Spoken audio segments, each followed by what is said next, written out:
Hanging out, Hanging out? hanging out.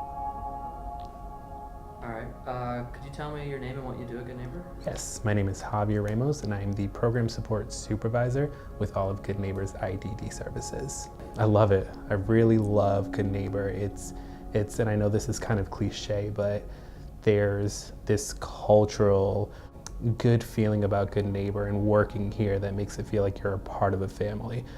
For me personally, I don't have any family in Virginia. I moved away from all of my family, so to have this type of relationship at work is great. I worked first in Massachusetts as a residential counselor, moved to Virginia about 5 or almost 6 years ago, and started working as a direct support staff. Having worked as a DSP, it kind of opened my eyes of, wow, this is what it takes to be a DSP. Then slowly I started moving up a bit. I became an assistant manager for my last job, a house manager, a recreation director, and then coming to Good Neighbor for this roller coaster.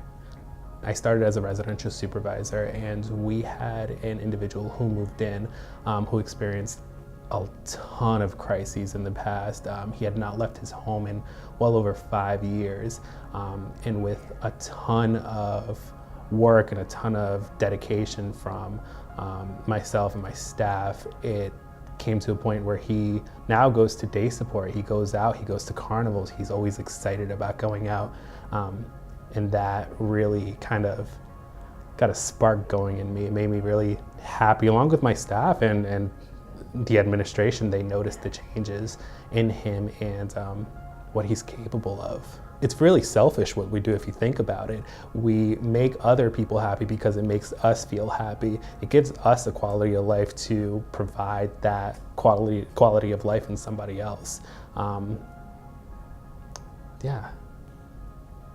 Did anybody inspire you to work in this field? Yes, my nephew, who at the time when I started in the field was give or take 6 or 7 years old. He was diagnosed with autism spectrum disorder, and I actually babysat him for a few years, and kind of seeing the way that he thought and the way he did things, it was like watching a genius at work.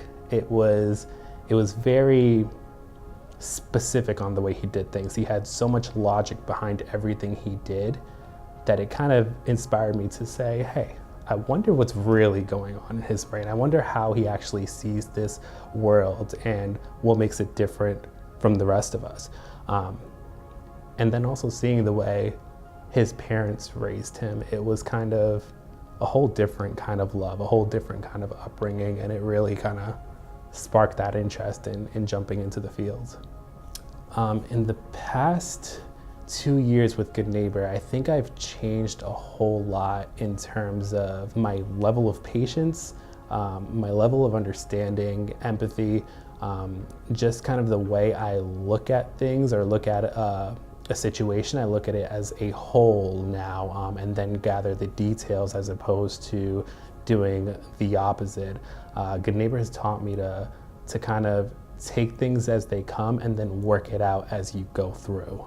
I'm a wine fanatic, so when I'm not a Good Neighbor, I like to kind of explore different wineries, and Richmond has some great wineries. I like to spend time with my 2 huskies, who are still fairly young and still fairly hyper. So we go out on a ton of walks, and every now and again when I can, I hang out with my best friend who's currently pregnant and needs a lot of attention.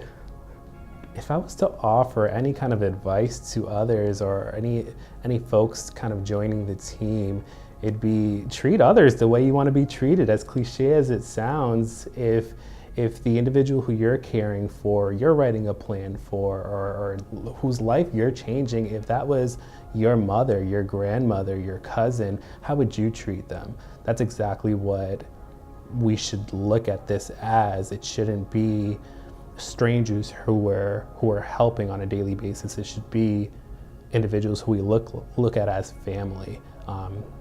How do you want to see somebody progress? How would you want to see yourself progress? What kind of supports would you need in order to progress? That's exactly what we should be giving out to the individuals we serve.